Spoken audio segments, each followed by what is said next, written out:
how saying no, how shutting off opportunities allowed you to pull in $5 million in rideshare settlements in a year by laser focusing in on this niche of PI.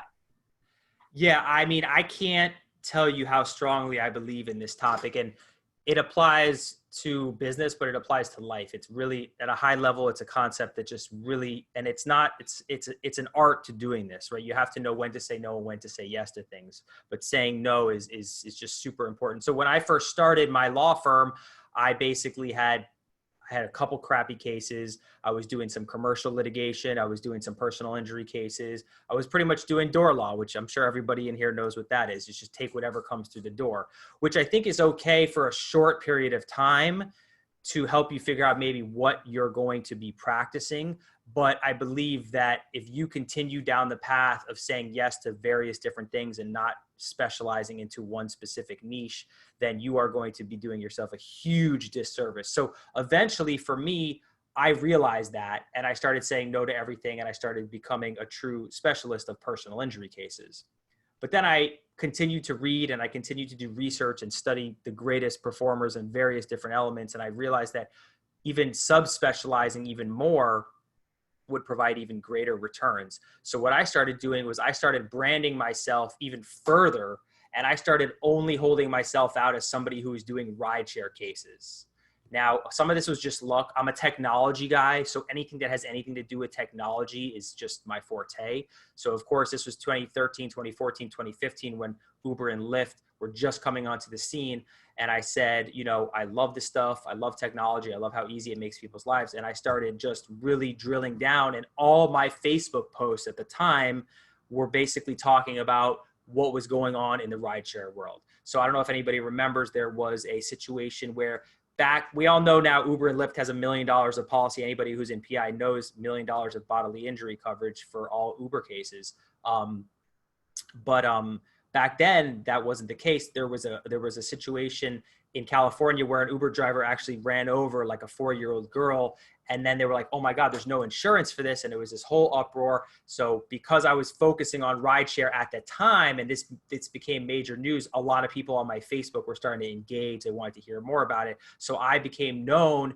I actually, true story, I'm not making this up. I had people in my market who thought that they had to use me by law if they were involved in an Uber case, because that was all I talked about. I was so specialized in that I just became synonymous with rideshare crashes. So I had people that would just be like, yeah, I got in a rideshare crash. And I know that's like, you're the guy who does that.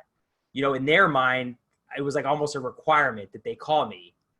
So I just want to make a quick point. Everyone should write this down right now. Make it your goal to make your people in your market think that it is a obligation by law for them to work with you for a specific type of case. That is the pinnacle of branding. Keep going. That's amazing. And by the way, for ethical, whatever the ethics stuff, I didn't do anything or send any messages with that intent. All of my messages, it was just by mere virtue of the fact that that's all I talked about. This is what's happening here in Uber. This is what, and I could swear I had multiple people tell me that. So yes, that was amazing. And I realized the power of specialization and just hammering down a point. So, you know, to get to kind of the punchline, because of my branding and my efforts in that topic, I landed about 7 cases that were Uber and Lyft cases from the years of 2015 to 2017. And as we know, the bigger cases take a while. So then in 2018, from a period of 2018 to 2019, I resolved basically all of those cases that came in during that time period for a little over $5 million.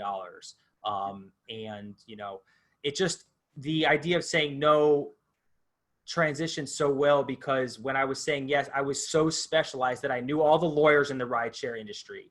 I knew all the insurance companies that they were using. I had relationships with everybody. So I was able to get cases settled for values that normally would be reserved for like an hour before the verdict is going to come out. I was able to get a settlement, you know, for a herniated disc case with surgery, normally would only be resolved for $400,000 or $500,000.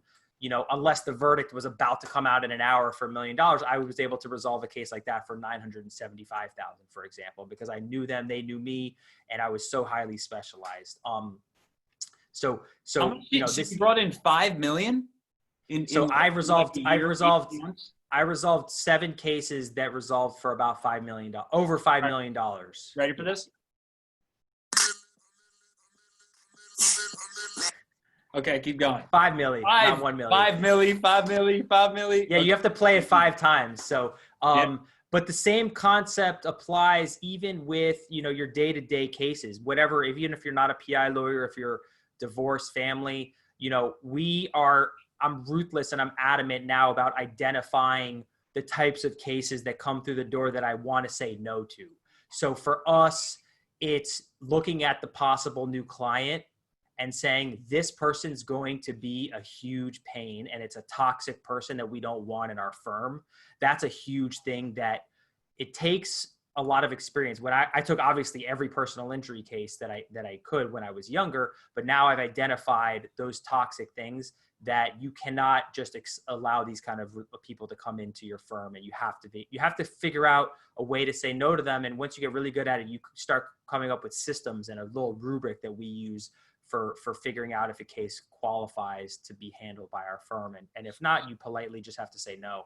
So so there's 2 elements here I want to dive into quickly. One is the saying no side. The other, it seems, as after you say no to something, it allows you to quadruple down on the one thing you want to become the expert in or the go-to source for. Let's stay on the saying no side. It seems like there's 2 parts of saying no. Saying no in advance of getting a lead, and then saying no after the lead is received, and then actually turning down a case that could be a high headache or whatever. Let's talk about before the lead comes in. What are some things you said no to in advance of the phone call? Perfect. I like the way I really like that. So there's like the saying no in the planning phase. And then there's like the saying no in like the decision phase, like the instant decision phase. So with regard to the planning phase, those are like internal dialogues that you have with yourself when you're like in the gym or when you have alone time. It's like, I want to work on a new marketing campaign and I have to choose the practice areas for this flyer that I'm going to do because I'm sponsoring an event, right?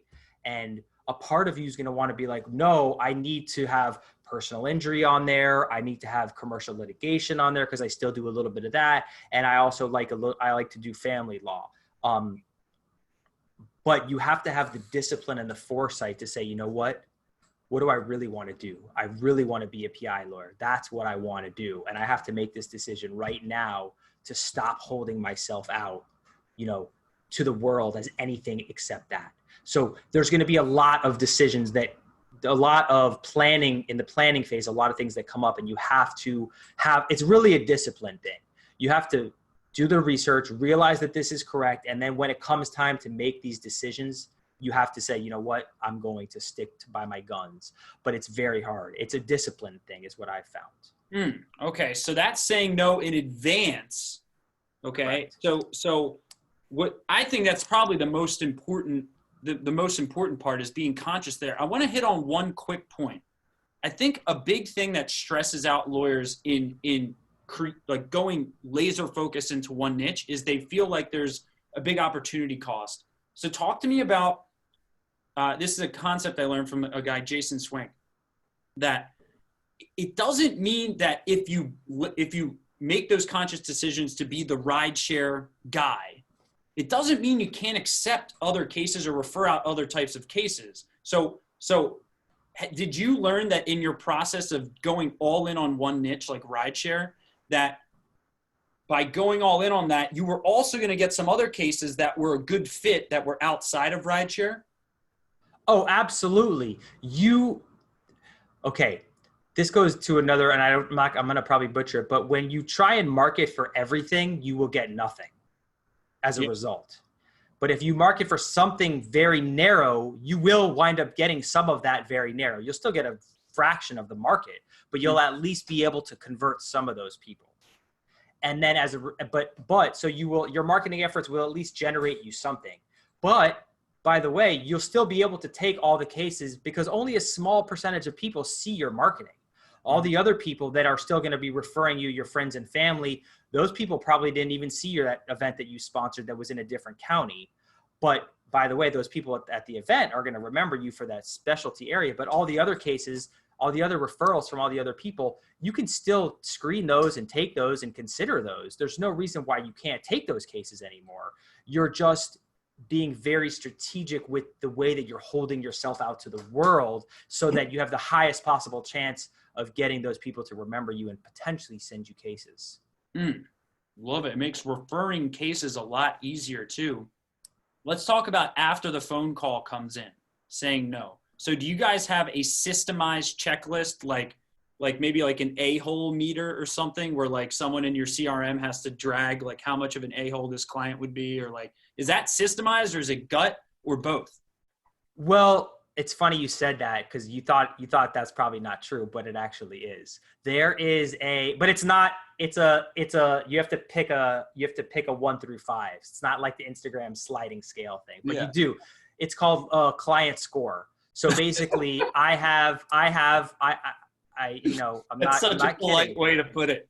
Client score. So, but truthfully, at the end of the day, in my business, right, and everybody else's business is the same. It's just a different analysis, right? Like, so if you're in family law and the husband has to pay both bills and he slow pays the first invoice, then you can probably bet you have a huge problem. In our business, at the end of the day, the only way to win a case at the end of the day, when all the dust settles, is to convince a jury, is for the client to go in front of a jury and convince the jury to award the settlement, right? If all hell breaks loose and we can't convince the insurance company, the only way that we're going to win the case is if a jury likes the client, right? So that's literally the whole case. A lot of these cases boil down to likable client. So we have to look at the client and we have to say, if this case has a lot of problems and we're not really sure what to do about it, we're absolutely looking at the client score and just going with our gut. Like, we don't care if it's potentially a big case, if it has major problems and we're going to have to invest couple $100,000 into this case. If this person is a huge liability, we just aren't willing to take that risk. It's just too big of a risk. So here's a quick question. Some people, like in PI contingency fee, have the theory of sign someone up and then decide if, like, just sign everyone up and then decide if it's right fit, so that the intake team doesn't turn down a potentially great case on a subjective basis, right? So where's that line? Since you're not the one handling all of the intakes, where's that line between sign it up versus no, don't even freaking send them the contract? Yeah, this is where it gets really, really interesting in terms of,